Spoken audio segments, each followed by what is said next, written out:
Hello everyone, स्वागत है आप सब लोग का पीसीएस बाई तरुण में। जैसे कि आप सभी को पता है कि हम एग्जाम पीडिया की पूरी वार्षिकांक करंट अफेयर्स को लगा रहे हैं, जो कि आपके एमपीपीएससी एग्जाम हो या असिस्टेंट प्रोफेसर का एग्जाम हो या एमपीईएसबी, एमपीएसआई, आबकारी का किसी भी चीज का अगर आपका एग्जाम है एमपी का मुख्य तौर पर, तो ये करंट अफेयर्स आपके एग्जाम्स के पॉइंट ऑफ व्यू से वेरी वेरी इंपोर्टेंट है। तो इस करंट अफेयर्स की हम मल्टीपल्स वीडियो ऑलरेडी लगा चुके हैं, जैसे आप लोगों ने देखी होंगी। बट आज हमारे जो चैप्टर कुछ होने वाले हैं वो राजनीतिक घटनाक्रमों की बात करेंगे, और नेक्स्ट हमारा आज का ही इसी में चैप्टर होने वाला है प्रमुख नवनिर्मित नीतियां, जो पॉलिसीज है उसकी बात करेंगे, जो कि बहुत ही ज्यादा महत्वपूर्ण रहने वाली है। तो जल्दी से चैनल पे नए हो सब्सक्राइब, लाइक, शेयर करके बेल आइकन प्रेस कर लेना है, जिससे कि नई वीडियो आए तो उसका आपको नोटिफिकेशन मिलता रहे। साथ में अगर आपको इसको बुक को परचेस करना है तो आप कैसे बुक को परचेस करोगे, तो हमने डिस्क्रिप्शन में लिंक दे दी है, लिंक पर क्लिक करके आप लोग डाउनलोड कर सकते हो, या फिर आप लोग अमेजोन से आप लोग इसको परचेस कर पाओगे। राजनीतिक घटनाक्रमों में सबसे पहले हम लोकसभा चुनाव जो 2024 में हुए थे, हालांकि आप लोगों ने बहुत पहले पढ़े होंगे, लेकिन एक रिवीजन करना इंपॉर्टेंट है, तो हम बात करेंगे लोकसभा चुनाव 2024 से। तो 18वीं लोकसभा का चुनाव था इस वर्ष का, मतलब 2024 का, जो कि संपूर्ण देश में 19 अप्रैल से लेकर 1 जून 2024 तक कुल 7 चरणों में संपन्न हुआ था। चुनाव का अगर परिणाम की बात करें, जो रिजल्ट होता है वो कब आया था, तो 4 जून को 2024 को रिजल्ट आ गया था, 3 दिन के बाद ही। भारतीय जनता पार्टी ने 240 सीटों पर जीत हासिल की थी, लेकिन भाजपा के नेतृत्व में कुछ गठबंधन हुआ था, जो कि एनडीए ने कुल 293 सीटों के साथ यहां पर जीत हासिल करवाई थी। लोकसभा चुनाव 2024 में 4 राज्यों के साथ में चुनाव हुए से उड़ीसा, आंध्र प्रदेश, सिक्किम और अरुणाचल प्रदेश के। मुख्य निर्वाचन जो पदाधिकारी की बात करें तो श्री अनुपम राजन जी लोकसभा निर्वाचन 2024 में गलत सूचनाओं के प्रसार से निपटने और चुनावी प्रक्रिया जो प्रोसेस थी उसकी अखंडता को बनाए रखने के लिए भारत निर्वाचन आयोग के द्वारा लोकसभा निर्वाचन के लिए माइथ वर्सेस रियलिटी रजिस्टर्ड लॉन्च भी इन्होंने किया हुआ था। लोकसभा चुनाव परिणाम से संबंधित कुछ तथ्य, जैसे मध्य प्रदेश संबंधित तथ्य होंगे। मध्य प्रदेश की 29 लोकसभा सीटों पर 4 चरणों में चुनाव हुआ था। 19 अप्रैल से लेकर 26 अप्रैल, 7 मई और 13 मई को संपन्न हुआ था। सभी 29 सीटों पर भारतीय जनता पार्टी ने विजय प्राप्त की थी और पहली बार 6 महिला सांसदों को इसके लिए चुना गया था। सबसे बड़ी जीत इंदौर के प्रत्याशी शंकर लालवानी ने प्राप्त की। इन्होंने 11.75 लाख मतों पर विजय प्राप्त किया था। मध्य प्रदेश में संपन्न हुए लोकसभा चुनाव के पहले चरण में सुहागपुर विधानसभा क्षेत्र पर जो मतदान केंद्र है वहां पर 100% मतदान प्राप्त किया गया था। लोकसभा चुनाव 2024 में मध्य प्रदेश की 29 सीटों पर कुल 66.77% मतदान हुआ था। भारत के निर्वाचन आयोग ने इलेक्ट्रॉनिक वोटिंग मशीनों के क्षतिग्रस्त होने के बाद मध्य प्रदेश के बैतूल लोकसभा सीट पर 4 बूथों पर पुनर्मतदान का भी आदेश यहाँ पर दिया था। तो एग्जाम में पूछा जा सकता है कि मध्य प्रदेश में पुनर्मतदान कहाँ पर हुआ, तो बैतूल लोकसभा सीट पर हुआ था, जो कि 4 बूथ थे। इंदौर में भारत के अब तक के सभी चुनावों में जो नोटा था, सर्वाधिक वोट नोटा को प्राप्त हुए हैं। लगभग 2.18 लाख नोटा को वोट मिले हुए हैं। कहां पर भारत में, तो इंदौर में।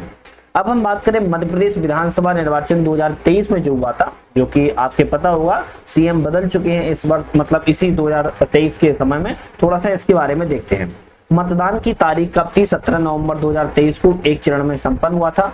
मतदान प्रतिशत 77.15% था, जिसमें 76.03% महिलाएं थी, 78.01% पुरुष मतदाता थे। मध्य प्रदेश विधानसभा निर्वाचन 2018 की तुलना में 2023 में विधानसभा चुनाव में 2.10% की बढ़ोतरी दर्ज की गई थी। अगर हम बात करें सिवनी जिले में सबसे अधिक जो था मतदान हुआ था 86.29% पर। अलीराजपुर जिले में सबसे कम मतदान हुआ, 61.81% मतदान हुआ। रतलाम जिले की बात करें तो सैलाना विधानसभा क्षेत्र में सबसे अधिक मतदान प्राप्त हुआ, और इस बार का जो मतदान यहाँ पर जो रतलाम जिले की सैलाना विधानसभा में है 90.10% हुआ, जबकि 2018 में निर्वाचन क्षेत्र में 88.35% मतदान देखा गया था। अलीराजपुर जिले की जोबट विधानसभा क्षेत्र में सबसे कम मतदान हुआ है, केवल 54% मतदान यहाँ पर देखा गया है।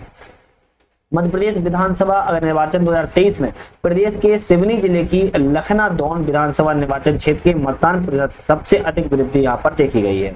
अगर हम बात करें वर्ष 2023 की विधानसभा निर्वाचन की 230 विधानसभा निर्वाचन क्षेत्रों में 34 ऐसे निर्वाचन क्षेत्र हैं जिनमें पुरुष मतदाता की तुलना में महिला मतदाताओं का प्रतिशत अधिक रहा है। सीधी जिले की सिंघावल विधानसभा क्षेत्र का जो क्रमांक 78 है, उसमें पुरुषों की तुलना में महिलाओं का प्रतिशत जो है 11.91% अधिक रहा है। मध्य प्रदेश विधानसभा चुनाव 2023 का परिणाम जो था 3 दिसंबर 2023 को घोषित किया गया था। तो हमने यहाँ पर भारत का जो लोकसभा का चुनाव हुआ उसकी बात कर ली, मध्य प्रदेश विधानसभा निर्वाचन की भी बात कर ली। कुछ महत्वपूर्ण कैबिनेट के निर्णय हैं उनको देख लेते हैं। जैसे केंद्र सरकार के द्वारा जल जीवन मिशन को 2028 तक बढ़ाने का निर्णय लिया गया है। प्रधानमंत्री आवास योजना शहरी 2.0 के प्रदेश में क्रियान्वयन करने की स्वीकृति दे दी गई है। इस योजना के अनुसार प्रदेश के आर्थिक रूप से जो कमजोर, निम्न और मध्यम आय के जो प्राप्त हितग्राही हैं, उन परिवारों को योजना के 4 घटकों के माध्यम से लाभान्वित करने के लिए 5 वर्षों की योजना की अवधि जो है 10 लाख आवासों का निर्माण यहाँ पर किया जाएगा। इसी के तहत पीएम सूर्य घर मुफ्त बिजली योजना के अंतर्गत प्रदेश के शासकीय भवनों में सोलर रूफटॉप संयंत्रों की स्थापना की भी स्वीकृति दी गई। सोलर रूफटॉप जो संयंत्र है, इसकी स्थापना का जो मिशन मोड है 2025-26 के लिए जाना जाएगा। मंत्रिपरिषद के द्वारा मुख्यमंत्री मछुआ समृद्धि योजना को आगामी 2 वर्षों के लिए मतलब कि 24-25 और 25-26 में निरंतर रखने का निर्णय भी लिया गया है। और भी यहाँ पर कुछ योजनाएं, जैसे प्रदेश को 2028 तक गरीबी मुक्त बनाने का महत्वाकांक्षी निर्णय के लिए भी कदम उठाया गया है। अब देखो एग्जाम में आ सकता है कि गरीबी मुक्त बनाने के लिए प्रदेश को कौन से वर्ष घोषित किया गया, तो 2028 वर्ष आप कहोगे। इस मिशन का उद्देश्य क्या है, तो राज्य के जो गरीब और वंचित वर्गों के आर्थिक उत्थान करते हुए उनकी आय को न्यूनतम स्तर के तक लाना है। और मुख्यमंत्री डॉक्टर यादव मतलब कि मोहन यादव ने 15/8/2024 को गरीब कल्याण मिशन 2028 की योजना की घोषणा भी की हुई है। इसी के तहत नेक्स्ट योजना आती है, सरकार ने कर्मचारियों के हित में एक निर्णय लिया जिसमें मिसिंग क्रेडिट की राशि अभिदाताओं के खातों में जमा करने का निर्णय भी लिया गया है। अब अंशदायी जो पेंशन योजना एनपीएस है, उसमें मिसिंग क्रेडिट की राशि भी खातों में जमा की जाएगी। एक योजना वेरी इंपोर्टेंट है, संग्रामपुर कैबिनेट बैठक 5 अक्टूबर 2024 को हुई। इसमें क्या है, संग्रामपुर दमोह जिले के प्राचीन ऐतिहासिक स्थल है जो कि गोंड शासक राजा दलपत साय और रानी दुर्गावती की राजधानी भी रही है। संग्रामपुर के समीप ही रानी दुर्गावती का किला भी है जो सिंगौरगढ़ किले के नाम से प्रसिद्ध है। संग्रामपुर में राजा दलपत साय के समाधि स्थल, रानी दुर्गावती की विशाल प्रतिमा भी स्थापित यहाँ पर की जा रही है। हमने पिछली वीडियो में कुछ प्रतिमाओं के बारे में बताया था जो यहाँ पर स्थापित की जा रही हैं, तो नई नई स्थापना हो रही है, उनके बारे में हमने पिछली वीडियो में बात की थी। नेक्स्ट योजना की बात करते हैं, लाखा बंजारा झील। ये 23 दिसंबर 2024 को मुख्यमंत्री के द्वारा सागर की लाखा बंजारा झील का पुनर्विकास लोकार्पण किया गया है। नेक्स्ट आता है, विमुक्त घुमंतु और अर्ध घुमंतु वर्ग के जो विद्यार्थी हैं उनकी शिष्यवृत्ति दरों को युक्ति के कारण स्वीकृति जो है मंत्रिपरिषद के द्वारा दी गई। इसमें वर्तमान में बालकों को प्रतिमाह जो देय छात्रवृत्ति है 1230 रुपए पहले थी, अब बढ़ाकर 1550 रुपए कर दी गई और बालिकाओं को 1270 रुपए से बढ़ाकर 1590 रुपए कर दी गई है। नेक्स्ट आती है, मध्य प्रदेश सरकार ने हीट वेव को प्राकृतिक आपदा के रूप में भी वर्गीकृत किया हुआ है और पीड़ितों को इसमें क्या होगा, मुआवजा दिया जाएगा। तो हीट वेव को क्या दिया गया, प्राकृतिक आपदा के रूप में घोषित किया गया है। नेक्स्ट योजना है, केंद्रीय जनजातीय मंत्रालय के द्वारा अनुच्छेद 275(1) के तहत प्रदेश के 8 वन रेडियो स्टेशन के शुद्धिकरण के लिए विकास राशि को मंजूरी भी प्रदान कर दी गई है। नेक्स्ट योजना की बात करें, मंत्रिपरिषद के द्वारा शासकीय सेवकों, पेंशनरों और महंगाई भत्ता राहत दर जो है 4% वृद्धि का समर्थन भी किया गया है। हम नेक्स्ट बात करते हैं, मंत्रिपरिषद ने smart PDS scheme for modernisation and reform through technology in public distribution system राज्य में लागू करने की स्वीकृति भी देती है। हम नेक्स्ट बात करें तो सरकार ने आयुष्मान भारत योजना में 70 वर्ष या उससे अधिक आयु वर्ग के वरिष्ठ नागरिकों को भी शामिल करने की घोषणा को कर दिया। तो एग्जाम में आ सकता है, आयुष्मान योजना में 70 वर्ष से अधिक आयु वर्ग को शामिल किया गया या नहीं, तो आप कहोगे हाँ शामिल कर लिया गया है।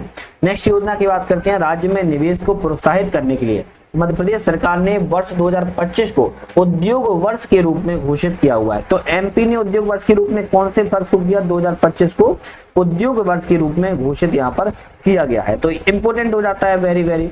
जोहान्सबर्ग में ब्रिक्स शिखर सम्मेलन में प्रधानमंत्री मोदी ने ब्राजील के राष्ट्रपति लूला दा सिल्वा को मध्य प्रदेश की गोड पेंटिंग उपहार में दिया। तो पूछा जा सकता है कौन सी पेंटिंग उपहार में दी गई, गोड पेंटिंग को दिया गया है। महिला स्वयं सहायता समूह के द्वारा संचालित देश के पहले टोल प्लाजा मध्य प्रदेश के आगरमालवा, उज्जैन और छतरपुर जिलों में शुरू यहाँ पर किया जा रहा है। नेक्स्ट आता है कि जस्ट आस्क खुले के पूछो चैट बॉक्स का जो शुभारंभ है आर्टिफिशियल इंटेलिजेंस आधारित चैटबॉट से युवा अपने मन में उठने वाले प्रश्नों जैसे शारीरिक परिवर्तन, यौवन, मासिक धर्म, प्रजनन, स्वास्थ्य, गर्भावस्था, परिवार नियोजन आदि विषयों पर कोई भी प्रश्न इसके माध्यम से पूछ सकते हैं। नेक्स्ट हम बात करते हैं लिटरेचर गजेटियर बनाने वाला देश का पहला राज्य कौन सा बना है? मध्य प्रदेश ही बना है। नेक्स्ट है कि मध्य प्रदेश देश का ऐसा पहला राज्य बन गया है जहां पर राष्ट्रीय स्वचालित फिंगरप्रिंट पहचान प्रणाली लागू की गई। इसके माध्यम से मृत व्यक्ति की पहचान यहां पर की जा सकती है। नेक्स्ट हम बात करें थिंक गैस भोपाल और राजगढ़ जिले में 500 एकड़ भूमि पर ग्रीन एनर्जी पार्क भी विकसित किए जाएंगे। नेक्स्ट हम बात करते हैं प्रधानमंत्री नरेंद्र मोदी ने क्वाड जो समिट है उसके दौरान ऑस्ट्रेलिया के नवनिर्वाचित प्रधानमंत्री एंथनी अल्बनीज़ को मध्य प्रदेश से संबंधित गोंड कला पेंटिंग उपहार दी। अभी कहां पर बात की थी मैंने? ब्राजील की। अभी कहां पर? ऑस्ट्रेलिया। तो दोनों जगह गोल्ड पेंटिंग की प्रदान यहां पर दी गई है उपहार स्वरूप। मध्य प्रदेश में कृषि उत्कृष्टता केंद्रों को अब इजराइल के सहयोग से बनाया जाएगा। भारत इजराइल कृषि परियोजना के तहत प्रदेश में बागवानी के 2 प्रोजेक्ट भी तैयार होंगे, जिसमें छिंदवाड़ा में संतरा, मुरैना में सब्जियों का सेंटर ऑफ एक्सीलेंस बनाया जाएगा। नेक्स्ट हम बात करते हैं मध्य प्रदेश की अर्थव्यवस्था को गति देने के लिए सरकार द्वारा 5 शहरों में इंदौर, उज्जैन, देवास, भोपाल और ग्वालियर में knowledge of life science corridor का निर्माण यहाँ पर किया जा रहा है। तो 5 शहरों के नाम आप याद कर लेना है, इंदौर, उज्जैन, देवास, भोपाल और ग्वालियर। नेक्स्ट हम बात करते हैं दीनदयाल रसोई योजना के अंतर्गत अब 10 रुपए के स्थान पर केवल 5 रुपए में थाली की उपलब्धता कराई जाएगी। प्रदेश के नगरीय निकायों की सड़कों के उन्नयन और निर्माण के लिए 1200 करोड़ रुपए की कायाकल्प योजना को स्वीकृति दी गई। अब बहुत सारी ऐसी भी योजनाएं हैं जो एग्जाम में नहीं पूछी जाती हैं, बट बहुत सारी ऐसी हैं जो एग्जाम में पूछी ही जाती हैं, तो आपको ध्यान रखना है। मंत्रिपरिषद द्वारा आशा तथा शहरी आशा कार्यकर्ताओं के उनके द्वारा जो संपादित की जाने वाली रूटीन गतिविधि को प्रोत्साहन राशि प्रति माह 2000 रुपए से बढ़ाकर 6000 प्रति माह अब प्रदान करनी दी जाएगी। आंगनवाड़ी कार्यकर्ता को मानदेय जो 1000 रुपए था और आंगनवाड़ी सहायिका मिनी आंगनवाड़ी कार्यकर्ता को मानदेय 500 रुपए प्रति वर्ष की वृद्धि यहाँ पर कर दी गई है। आयुष विभाग में 5 विभागों सेवाओं को लोक सेवा गारंटी अधिनियम के अंतर्गत अधिसूचित भी किया गया है। नेक्स्ट हम बात करें केंद्र सरकार ने देश के 7 राज्यों में पीएम मित्र मेगा टेक्सटाइल पार्क को मंजूरी दी। 7 राज्यों में मध्य प्रदेश का भी एक राज्य है और जिसमें धार जिले को स्थापित करने का निर्णय लिया गया है। मुख्यमंत्री नारी सम्मान कोष का गठन किया गया, जिसके तहत बैठक में महिलाओं के सशक्तिकरण के लिए मुख्यमंत्री नारी सम्मान कोष के गठन और मुख्यमंत्री उद्यम शक्ति योजना का करने का निर्णय यहाँ पर लिया गया है। ठीक है, तो कुछ प्रमुख समझौते भी हुए हैं, उन समझौतों को अब हम यहाँ पर जरूर देख लेते हैं। चैनल पर आप लोग अभी तक नए हो, सब्सक्राइब लाइक शेयर नहीं किया तो कर लीजिएगा। इसी तरीके की वीडियो आती रहती है, तो आप लोग चैनल को लाइक शेयर सब्सक्राइब करके बेल आइकन प्रेस कर लेना है। साथ में हमारा ऐप भी आ चुका है जिसका नाम है नट लर्निंग है, आप इसको डाउनलोड कर सकते हो। यहाँ पर मल्टीपल एग्जाम्स की टेस्ट सीरीज है, आप उस टेस्ट सीरीज को भी ज्वाइन करके आप अपने एग्जाम्स को साकार कर सकते हो। सबसे इंपॉर्टेंट बात यह है कि आपको ऐप को डाउनलोड कैसे करना है, तो डिस्क्रिप्शन में लिंक दे रखी है, लिंक पर क्लिक करोगे तो आप लोग किसको ऐप को डाउनलोड कर पाओगे। अब हम प्रमुख समझौते की बात करते हैं जो इंपॉर्टेंट है। मध्य प्रदेश राज्य रोजगार गारंटी परिषद और आर्ट ऑफ लिविंग संस्था के सहायक संगठन की व्यक्ति विकास केंद्र इंडिया के मध्य समझौता हुआ। इस पर हस्ताक्षर करने से मध्य प्रदेश में नदियों के उद्गम क्षेत्रों में जो वाटर साइड विकास है उसके लिए और पारंपरिक चंदेला बुंदेला तालाबों के संरक्षण के लिए महत्वपूर्ण कदम जो है उठाए जाएंगे। नेक्स्ट समझौता की बात करें तो मंत्रिपरिषद के द्वारा MP state cooperative dairy federation limited और संबंध जो दूध संघ है, साथ में राष्ट्रीय डेयरी विकास बोर्ड के मध्य में सहकारिता अनुबंध कोलैबोरेशन एग्रीमेंट पर सहमति दे दी गई और यह जो अनुबंध है 5 वर्ष की अवधि के लिए किए गए हैं। नेक्स्ट हम समझौते की बात करें तो मध्य प्रदेश पर्यटन बोर्ड ने मध्य प्रदेश में क्रम पर्यटन को बढ़ावा देने के लिए भारतीय अंतर्देशीय जलमार्ग प्राधिकरण और गुजरात सरकार के साथ में समझौता ज्ञापन पर हस्ताक्षर भी किए हुए हैं। नेक्स्ट हम बात करते हैं पर्वतमाला परियोजना के अंतर्गत national highway logistic management company और मध्य प्रदेश सड़क विकास निगम के बीच उज्जैन और सागर नगरों के लिए रोपवे बनाने के लिए समझौता भी किया हुआ है। नेक्स्ट बात करें मध्य प्रदेश राजस्थान के बीच में भोपाल में 72,000 करोड़ रुपए की पार्वती काली सिंध चंबल नदी जोड़ो परियोजना के लिए हस्ताक्षर किए गए हैं। अब देखो नाम है पार्वती काली सिंध चंबल नदी, तो ये दोनों आपको याद रखने हैं। छतरपुर जिले के प्रसिद्ध फर्नीचर उत्पादकों राष्ट्रीय और अंतर्राष्ट्रीय बाजार की उपलब्धता प्रदान करने के लिए एमएससी के माध्यम से और नेशनल डिजाइन संस्थान के बीच में हस्ताक्षर किए गए हैं। आईआईएम इंदौर जो पुलिस की कार्यशैली में सुधार लाने के लिए शॉर्ट मॉडल, मतलब कि आईआईएम इंदौर ने पुलिस की कार्यशैली में सुधार लाए जा सके इसके लिए पुलिस वालों पर किए गए शोध पर आधार पर 4 बिंदुओं एक्शन प्लान शॉर्ट बनाया है, जिसमें बीट पुलिसिंग लागू हो सकेगी। और इस मॉडल से देश भर में शॉर्ट का मतलब S for system, S for human resource, O for operation, T for technology को अपनाया जाएगा। तो कुछ समझौते हुए थे जो कि थोड़े से आपको देख लेने हैं। कुछ नवीन समितियां बनी है, जैसे ई कैबिनेट प्रणाली सुगम संचालन के लिए प्रमुख सचिव सामान्य प्रशासन विभाग संभालेंगे, अध्यक्ष होंगे। वृद्ध नागरिकों को सुविधा प्रदान के लिए प्रमुख सचिव आनंद विभाग संभालेगा। अगर हम बात करते हैं प्रधानमंत्री आवास योजना ग्रामीण के अंतर्गत सुनिश्चित करने के लिए मुख्य सचिव मध्य प्रदेश संभालेंगे। सिंगस्त वर्ष 2018 की 28 के अंतर्गत जो मंत्रिपरिषद समितियों के निर्देशों का पालन के लिए जो पर्यवेक्षण समिति है मुख्य सचिव मध्य प्रदेश संभालेंगे। विकसित मध्य प्रदेश @2047 विजन डॉक्यूमेंट वर्ष 2028 तक के लक्ष्य और एक्शन पॉइंट तैयार करने के लिए मुख्य सचिव मध्य प्रदेश संभालेंगे। नेशनल अर्बन डिजिटल मिशन के अंतर्गत सम्मिलित जो घटक संबंध के निर्णय वित्तीय व्यवस्था और क्रियान्वयन का सुझाव देने के लिए state level high power steering committee का जो गठन है मुख्य सचिव मध्य प्रदेश की अध्यक्षता में संभाला जाएगा। तो कुछ जो समितियां नई गठित की गई हैं, या कह सकते हो कि इनके कुछ चीजों में डिफरेंट चीजों को संशोधन किया गया है, इनकी चीजों को याद आपको करना होगा। तो हमने यहाँ पर कुछ राजनीतिक घटनाक्रमों की बात की। अब हमारा नेक्स्ट चैप्टर आता है प्रमुख नवनिर्मित नीतियां। और नवनिर्मित जो नीतियां होंगी वो आपकी एक तो नेशनल लेवल पर तो होंगी, आप सभी को पता ही है, लेकिन प्रमुख तौर पर एमपी के लेवल पर हम जरूर याद करने की कोशिश करेंगे। मध्य प्रदेश में जो है 18 नीतियों को लॉन्च किया गया है। एक नजर पहले मान लेते हैं जो कि इंपॉर्टेंट है, जैसे मध्य प्रदेश औद्योगिक प्रोत्साहन नीति 2025, मध्य प्रदेश लॉजिस्टिक नीति 2025, मध्य प्रदेश निर्यात प्रोत्साहन नीति 2025, मध्य प्रदेश एमएसएमई विकास नीति 2025, मध्य प्रदेश स्टार्टअप नीति और क्रियान्वयन योजना 2025, Madhya Pradesh global capability centres नीति 2025, Madhya Pradesh animation visual gaming comics extended reality नीति 2025, मध्य प्रदेश सेमीकंडक्टर नीति 2025, मध्य प्रदेश ड्रोन प्रोत्साहन नीति या उपयोग नीति 2025, मध्य प्रदेश पर्यटन नीति 2025, मध्य प्रदेश फिल्म पर्यटन नीति 2025, मध्य प्रदेश नागरिक उड्डयन नीति 2025, मध्य प्रदेश इलेक्ट्रॉनिक व्हीकल नीति 2025, मध्य प्रदेश पंप हाइड्रो स्टोरेज योजना 2025, मध्य प्रदेश नवीकरणीय ऊर्जा नीति 2025, मध्य प्रदेश सिटी गैस डिस्ट्रीब्यूशन नेशनल विकास विस्तार नीति 2025, मध्य प्रदेश स्वास्थ्य क्षेत्र निवेश प्रोत्साहन 2025 और अंतिम में मध्य प्रदेश एकीकृत टाउनशिप नीति 2025। ये 18 नीतियां आप एक लाइन में याद कर लो, स्क्रीनशॉट ले लो। चाहो तो मैं इसको साफ कर देता हूं जिससे कि आप लोग थोड़ा सा अच्छे से पढ़ पाओ या स्क्रीनशॉट ले लो इसको, क्योंकि भाई इंपॉर्टेंट है। एग्जाम में हो सकता है इस नीतियों के बारे में कभी ना कभी कोई चीज पूछ ले। तो मध्य प्रदेश में कुछ नीतियां बनी है, इनको तो हम एक नजर में देख ही चुके हैं। अभी मैंने आपको ऊपर बताया है, जो भी ऊपर बताया यही वही नीति है, बस हो सकता है थोड़ा सा नाम ऊपर नीचे लिखे हों। ठीक है, तो आप इनका एक स्क्रीनशॉट ले लेना। मैं क्यों इसमें बार बार रिपीट करूं, आप लोगों का समय फालतू में बर्बाद हो, तो आप ले लीजिएगा। प्रमुख नीतियों को एक संक्षिप्त विवरण के जरूर हम जान लेते हैं। जैसे मध्य प्रदेश एमएसएमई विकास नीति 2025 की बात करें तो निर्णय अनुसार औद्योगिक नीति निवेश प्रोत्साहन विभाग की जो मध्य प्रदेश लॉजिस्टिक नीति 2025 है और एक्सपोर्ट पॉलिसी 2025 का जो लाभ है एमएससी को प्रदान किया जाएगा।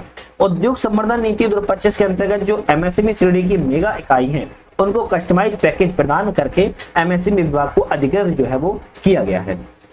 उसी में निवेश को प्रोत्साहन के लिए 40% तक की सहायता दी जाएगी। नए उद्योगों के नवीकरण ऊर्जा को प्रोत्साहन किया जाएगा। अनुसूचित जाति जनजाति महिला उद्यमियों के लिए 48% सहायता और पिछड़े विकास खंडों को 1.33 गुना सहायता भी यहाँ पर दी जाएगी। इस निवेश के लिए 52% तक सहायता, निर्यात के लिए माल ड्राइव पर 2 करोड़ की यहाँ पर किया जाएगी और सहायता प्रदान की जा रही है। तो आप सीधी सी बात ये समझ पाए कि हम जो मध्य प्रदेश की एमएसएमई विकास नीति पढ़ रहे हैं इसके अंतर्गत क्या है, सहायता प्रदान की जा रही है। क्यों? क्योंकि इसमें क्या होगा, पहली बार logistic, recycling, motor and scrapping, R&D इत्यादि मेडिकल डिवाइसेस और फुटवियर क्षेत्र भी शामिल यहाँ पर विशेष रूप से पैकेज प्रदान किया गया है। नेक्स्ट इसी के तहत आती है मध्य प्रदेश स्टार्टअप नीति क्रियान्वयन 2025। देखो हम पूरी बात करेंगे तो बहुत ज्यादा है डिटेल में, लेकिन हम इसके कुछ पॉइंट जान लेंगे जो आपके एग्जाम्स के लिए इंपॉर्टेंट है। स्टार्टअप नीति की बात करें तो इसमें क्या होगा, स्टार्टअप्स के लिए इंक्यूबेटर्स को वित्तीय और गैर वित्तीय जो सुविधा है, सहायता है, फैसिलिटेशन है, उसको प्रदान यहाँ पर किया जाएगा। और जो फैसिलिटेशन होगा वो राष्ट्रीय और अंतर्राष्ट्रीय स्तर पर जो संस्थाएं हैं, सार्वजनिक निजी भागीदारी मतलब कि public private partnership PPP model पर इसको बनाया जाएगा। ठीक है, नेक्स्ट हम यहीं पर हम अगर बात करें, नेक्स्ट हमारी आती है Madhya Pradesh civil aviation policy 2025। अगर हम बात करें तो मध्य प्रदेश में जो नए वायु मार्ग हैं उनके विकास करने, देश के अन्य हिस्सों, दुनिया के राज्य के प्रमुख पर्यटन धार्मिक स्थानों को जोड़कर औद्योगिक क्षेत्रों के लिए पूर्ण क्षमता का उपयोग करके उद्देश्य से केंद्र सरकार की उड़ान जो है उसके Madhya Pradesh civil aviation policy को अनुमोदन किया गया। इससे व्यापार और रोजगार के अवसरों को क्या मिलेगा, सर्जन करने में बढ़ावा मिलेगा। अब इस बढ़ावे से क्या होगा, तो आधुनिक, किफायती, सुलभ, सुरक्षित और निवेश योग्य अनुकूल है उसके माध्यम से इकोसिस्टम विकसित यहाँ पर किया जाएगा। और यहाँ पर क्या होगा, इकोसिस्टम मजबूत होगा। इलेक्ट्रॉनिक वाहन नीति 2025। अब ये इलेक्ट्रॉनिक वाहन नीति की बात करें तो इलेक्ट्रॉनिक ईवी वाहन की बात कर रहे हैं, उसको आमजन के लिए भविष्य का मुख्य परिवहन का साधन बनाने के उद्देश्य से मध्य प्रदेश इलेक्ट्रॉनिक नीति को स्वीकृति यहाँ पर दी गई है। इसके अंतर्गत 2 पहिया वाहन, 3 पहिया वाहन, इलेक्ट्रिक कार, इलेक्ट्रिक बसों को प्रोत्साहन दिया जाएगा। साथ में चार्जिंग स्टेशनों की वित्तीय प्रोत्साहन भी यहाँ पर दिया जा रहा है। Madhya Pradesh EV promotion board का इसके तहत गठन भी किया गया है। इसके लिए जो इंफ्रास्ट्रक्चर है उसका यहाँ पर निर्माण जो है वो किया जा रहा है। ठीक है, अगर हम बात करें नेक्स्ट हमारी आएगी इसी के तहत मध्य प्रदेश ड्रोन संवर्धन उपयोग नीति 2025। इसके ड्रोन का निर्माण और प्रौद्योगिकी टेक्नोलॉजी को हब बनाना इसका प्रमुख कार्य योजना का उद्देश्य है। सबसे पहले तो इस ड्रोन को सुरक्षित कुशलतम उपयोग के माध्यम से नवाचार, आर्थिक समृद्धि, रोजगार को बढ़ावा देने के विषय तत्व भी यहाँ पर शामिल जो है किए गए हैं। नेक्स्ट आती है हमारी राज्य में बायोफ्यूल योजना 2025। अब बायोफ्यूल योजना की बात करें तो इसके अंतर्गत जो होगा, जो जैव ईंधन है उस उत्पादन में अग्रणी बनाने के लिए इस योजना को लॉन्च जो है किया गया है। Madhya Pradesh cloud policy 2024। अब क्लाउड पॉलिसी क्या है, तो राज्य मंत्री परिषद विभागों को सुविधाजनक तरीके से क्लाउड सेवाओं के प्रदान उपलब्ध किया जाएगा और यह जो है 18 जुलाई 2024 को अनुमोदन किया गया था। इसके माध्यम से क्या होगा, जो कई सारे विभाग हैं उनको एक सेंट्रलाइज किया जाएगा और सीधे किराए करने, डेटा सेंटर स्थापित करने और स्वयं क्लाउड सेवाओं को प्रदान करने के लिए भी साइंस एंड टेक्नोलॉजी के बजट को भी यहाँ पर उपलब्ध जो है कराया जाएगा। मध्य प्रदेश युवा नीति 2023। अब ये युवा नीति 2023 पुरानी है लेकिन थोड़ा सा एक नजर मान लेते हैं, हो सकता है एग्जाम में आ जाए। बेरोजगार जो युवा हैं उनके लिए युवा कौशल कमाई योजना के माध्यम से ट्रेनिंग प्रदान की जाती है और उनको प्रति माह 8,000 रुपए यहाँ पर जो है रजिस्ट्रेशन के माध्यम से प्रदान किए जाते हैं। जो मेधावी विद्यार्थी योजना, इसी के माध्यम से जो वार्षिक आय सीमा बढ़ाकर 8 लाख रुपए यहाँ पर कर दी गई है। नीट के आधार पर 2 मेरिट लिस्ट बनेगी जिसमें 95% नीट, दूसरी 5% सरकारी स्कूलों को मेडिकल कॉलेज यहाँ पर एडमिशन मिलेगा। सरकारी नौकरी के लिए 1 टाइम एग्जाम फीस स्कीम लागू करने वाला और फीस 2 और परीक्षाएं 2, मतलब फीस एक बार देनी है और परीक्षाएं जो है वो कई बार देनी है। तो 1 टाइम फीस एग्जाम भी सरकारी नौकरियों की परीक्षाओं के लिए मध्य प्रदेश लागू कर रहा है। 1000 जनजातीय युवा कलाकारों को 3 महीने की अवधि के लिए 10,000 फेलोशिप भी प्रदान यहाँ पर 10,000 रुपए की माननीय फेलोशिप प्रदान की जाएगी। 100 करोड़ की लागत से स्टूडेंट इनोवेशन फंड भी यहाँ पर बन रहा है। युवा आयोग का पुनर्गठन यहाँ पर किया जा रहा है। हर साल खेलो एमपी यूथ गेम्स का भी आयोजन किया जा रहा है। युवा बजट का प्रथम प्रावधान मध्य प्रदेश में ही किया गया है। मध्य प्रदेश में शहरी जो गैस वितरण नेटवर्क है उसके विस्तार की जो नीति है 2025 जारी की गई है। इसके माध्यम से हर घर गैस की आसान पहुंच होगी और वाहनों में स्वच्छ ईंधन भरने के लिए भी सीएनजी स्टेशनों का जो विस्तार है यहाँ पर किया जाएगा। ठीक है, यहाँ पर हम बात करें मध्य प्रदेश में क्षमता निर्माण नीति 2023। इसके माध्यम से क्या होगा, तो इसके माध्यम से जो मध्य प्रदेश में क्षमता निर्माण 2023 है इसमें नीति के वर्तमान प्रशिक्षण नीति 2001 का स्थान लेगी। सबसे पहले तो 2001 का स्थान कौन सा लेता है, 2023 ले रही। इसके अंतर्गत ही नवीन क्षमता निर्माण भारत सरकार के द्वारा जो लागू मिशन कर्मयोगी है उसकी अवधारणा के पर यह तैयार की गई है। स्वराज नीति 2023 की बात करें तो पुरानी है बट थोड़ा इंपोर्टेंट है। स्वराज नीति जो शासकीय भूमि है उसको अतिक्रमण से मुक्त कराने के लिए आवासहीन, आर्थिक रूप से कमजोर वर्ग ईडब्ल्यूएस के लिए आवास स्वराज नीति यहाँ पर प्रदान की जा रही है। मार्च 2024 में उपयोगिता जल और सेप्टेज प्रबंधन जो आपकी नीति है उसको बनाया गया है। नगरीय स्थानीय निकायों के लिए उपयोगिता जल मल प्रबंधन नीति भी यहाँ पर लागू की गई है। मध्य प्रदेश राज्य जल नीति 2022 पुरानी है बहुत ज्यादा, इसको क्या किया गया वर्तमान में 2023 से संशोधित किया गया है और 2022 में भी इसको संशोधन यहाँ पर 2012 से किया गया था। तो 2012 2022 2022 से 2023 में संशोधन यहाँ पर किया गया है। मध्य प्रदेश में इथेनॉल सम्मिश्रण संयंत्रों की स्थापना को प्रोत्साहन किया जा रहा है। इसके तहत इथेनॉल जैव ईंधन उत्पादन को बढ़ावा देने के लिए 2021 में शुरुआत की गई थी। इसका उद्देश्य 2025 तक पेट्रोल के साथ फ्यूल ग्रेड इथेनॉल 20% सम्मिश्रण राष्ट्रीय लक्ष्य का योगदान प्रदान करना है। मध्य प्रदेश में देश की पहली सुसाइड प्रिवेंशन पॉलिसी आत्महत्या रोकथाम नीति को भी लागू किया गया है। तो इंपोर्टेंट हो जाता है, देश की पहली सुसाइड प्रिवेंशन पॉलिसी लागू करने वाला मध्य प्रदेश राज्य है। कुछ प्रमुख नीतियां 2023 की हैं, इनका स्क्रीनशॉट आप एक बार ले लो। ये 2023 से लेके 2014 तक की पॉलिसियां हैं। स्क्रीनशॉट लेके थोड़ा थोड़ा आप लोग अगर तो लिखा होगा तो पढ़ लेना, अदरवाइज नेट से इसको देख लेना। तो नेक्स्ट हमारी जो चैप्टर आएंगे उस हम 2 चैप्टरों पर बात करेंगे जो कि वेरी वेरी इंपॉर्टेंट यहाँ पर रहने वाले। तो ये बुक बहुत जल्दी कवर होने वाली है, पूरी होने वाली है, लगभग आधी हो चुकी है, जल्दी हम पूरी कर लेंगे। फिर उसके बाद हो सकता है पूरी एक मैराथन भी हम यहाँ पर बना दें। चैनल पे नए हो सब्सक्राइब लाइक शेयर करके बेल आइकन प्रेस कर लेना है, जिससे कि नई वीडियो आप लोगों को नोटिफिकेशन मिलता रहे। साथ में वीडियो पर बने रहने के लिए आप सभी का बहुत बहुत धन्यवाद।